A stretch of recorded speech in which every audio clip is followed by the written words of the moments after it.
Oi, pessoal, tudo bem com vocês? Então, gente, vamos para mais uma aula de literatura, tá certo? Vou colocar aqui na tela o nosso assunto de hoje.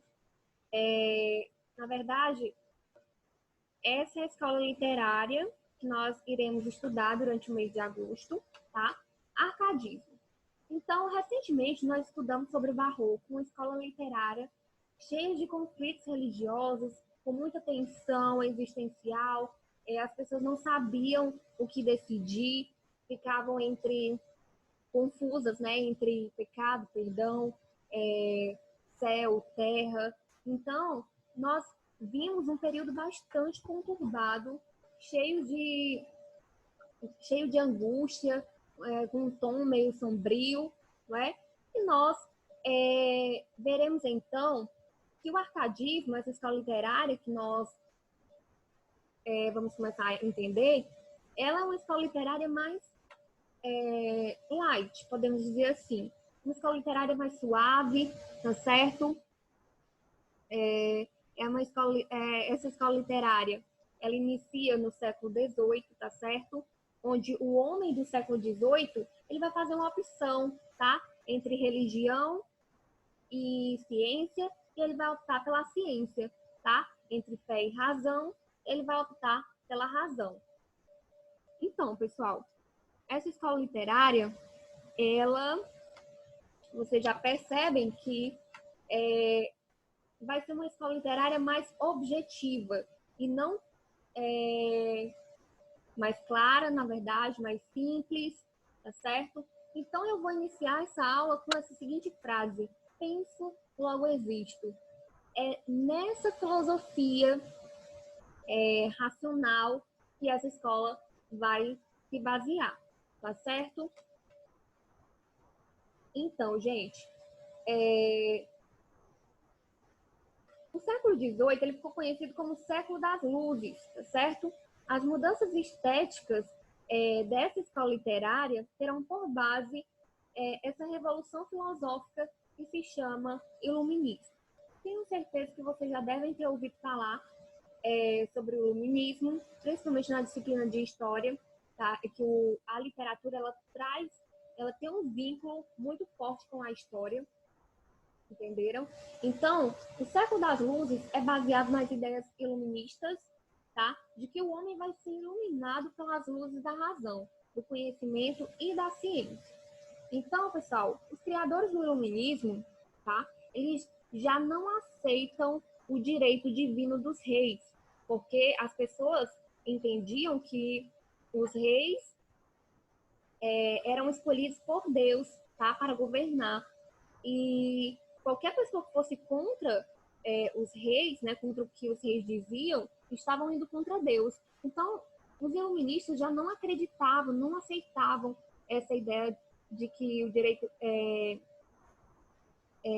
direito divino dos reis, né, sobre o direito divino dos reis, na verdade, e tampouco eles acreditavam na fé cega dos mandatários da igreja. Então, qualquer poder ou privilégio precisava ser submetido a uma análise racional, tá? E agora é a razão, e não mais a crença religiosa, que aparece como sinônimo de verdade. Então, aqui, nesta escola literária, nós veremos que a verdade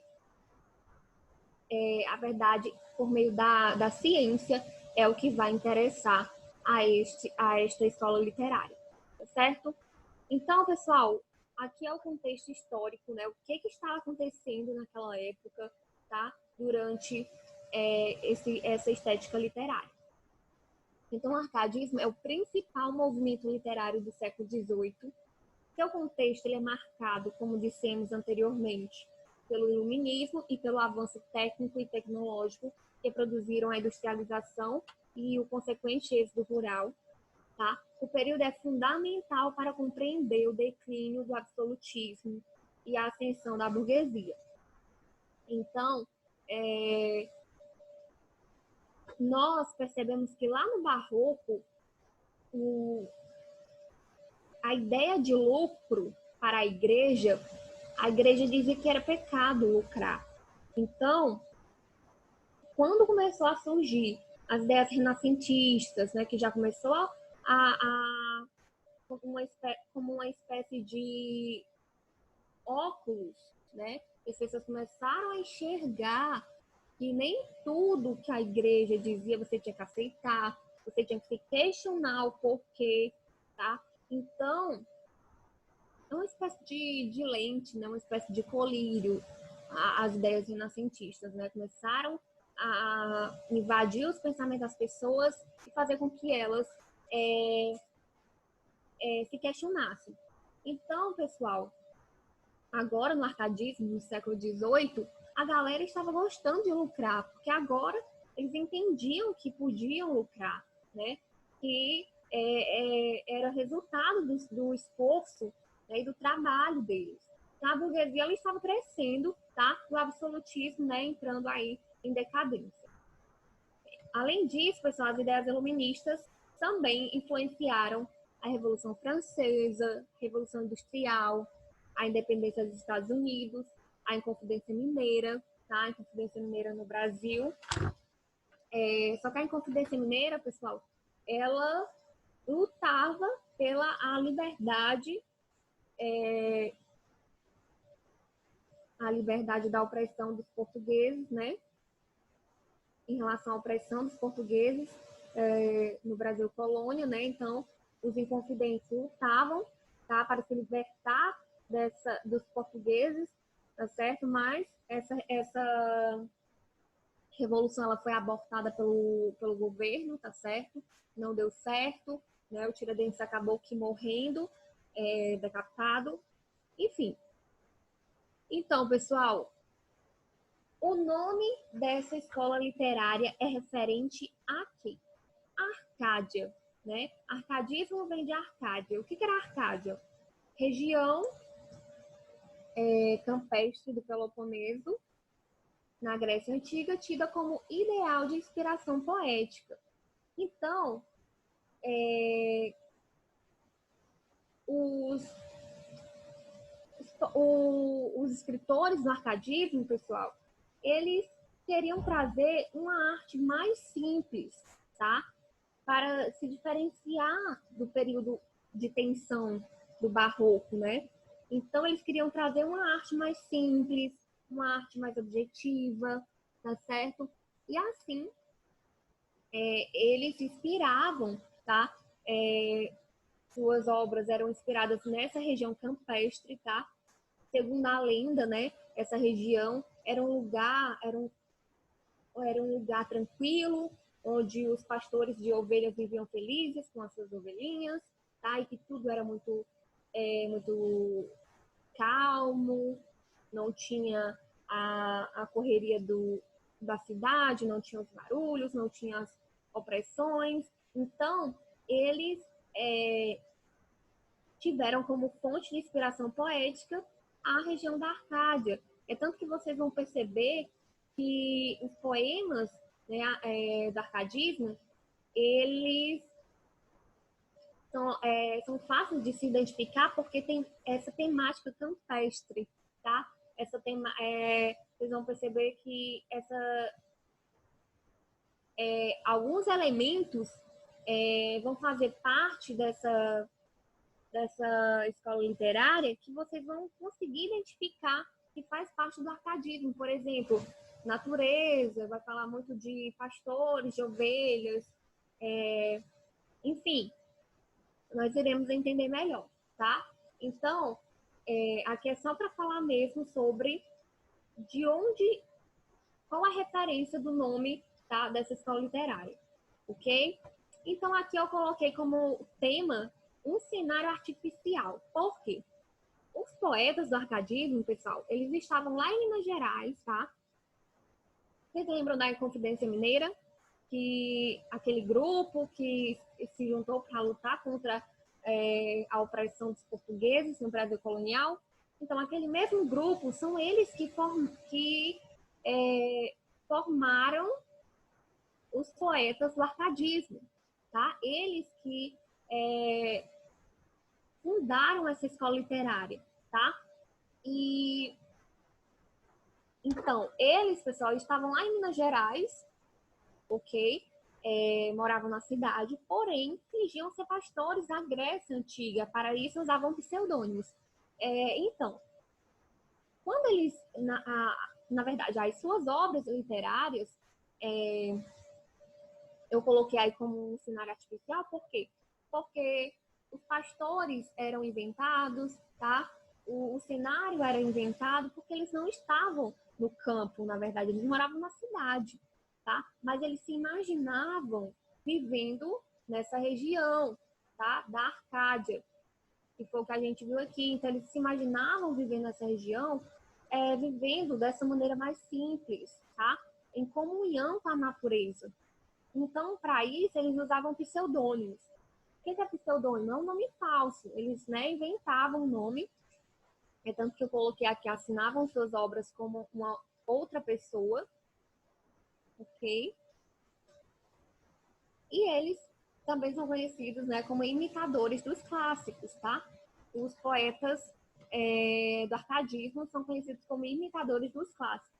Então, é por isso que o arcadismo, pessoal, ele também pode ser conhecido como neoclassicismo, tá bom?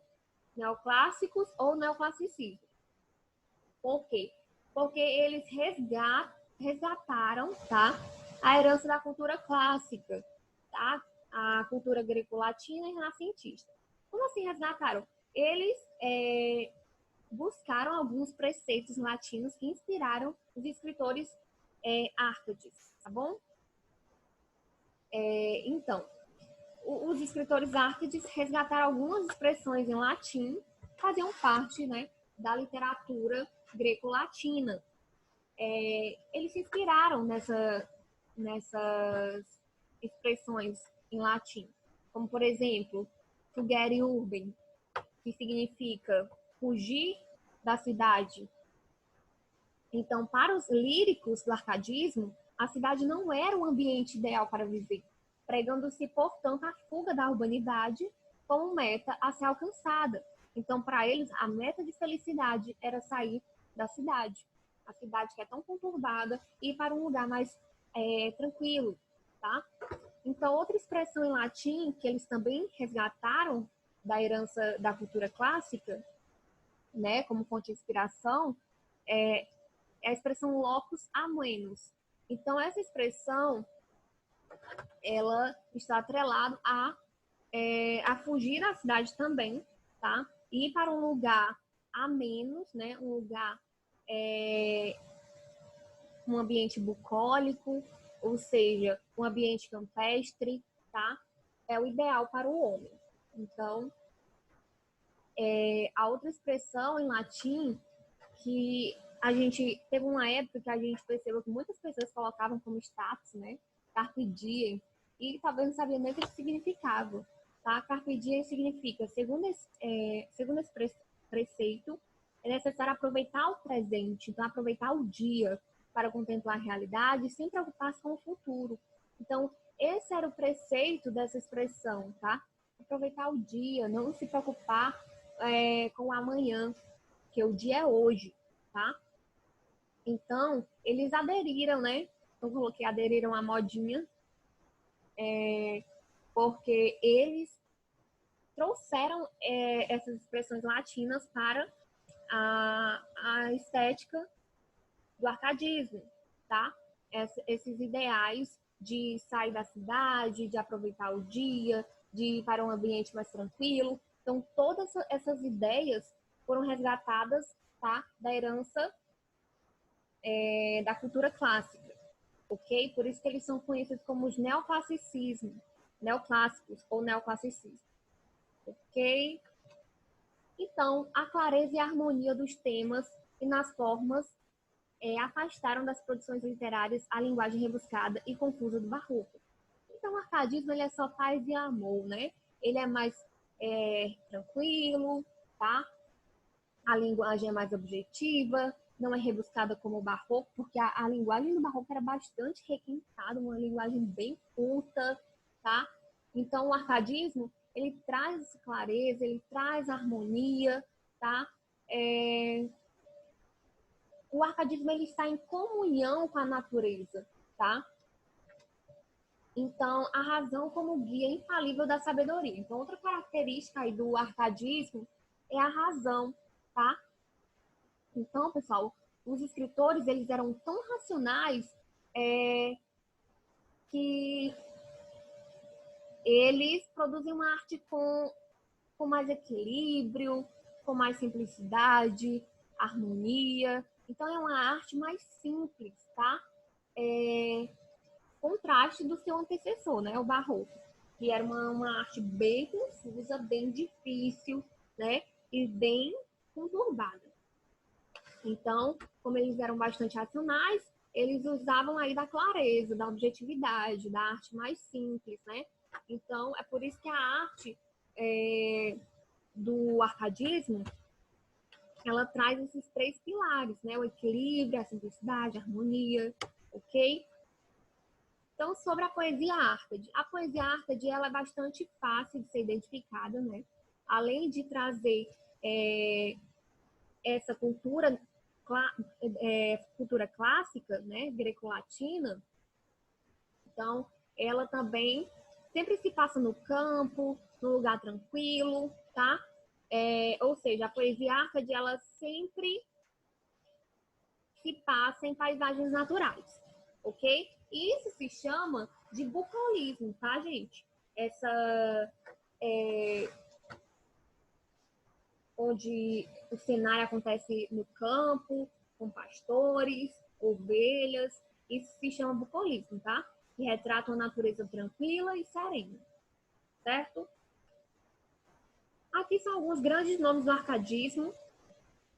Nós temos aí o Cláudio Manuel da Costa, tá certo? E as obras dele, ele assinava como Gloucester, o nome que ele inventou, tá? É um pseudônimo, na verdade. E nós temos o Tomás Antônio Gonzaga, que assinava suas obras como Disseu, tá? Pastor de ovelhas, Disseu. Então, pessoal, aqui nós temos os dois principais nomes do arcadismo, tá certo? E seus pseudônimos. Elementos que fazem parte dessa estética, Grécia Antiga, natureza, pastores, né? Então, esses elementos aqui não podem faltar nessa estética literária. Então, arcadismo igual a neoclassicismo, tá? Lembrem que eu posso me referir ao arcadismo como neoclassicismo também, tá? Já que o arcadismo foi a estética que resgatou, né, essa cultura clássica. Então, gente, obrigada. Eu espero que vocês tenham entendido, né, um pouco do que nós iremos ver, tá, durante esse mês. E qualquer dúvida, vocês podem enviar no privado, tá certo? Fiquem atentos ao grupo de vocês, porque eu irei mandar por lá a atividade de sala, ok? Então é isso, gente. Fiquem com Deus. Beijão e tchau, tchau.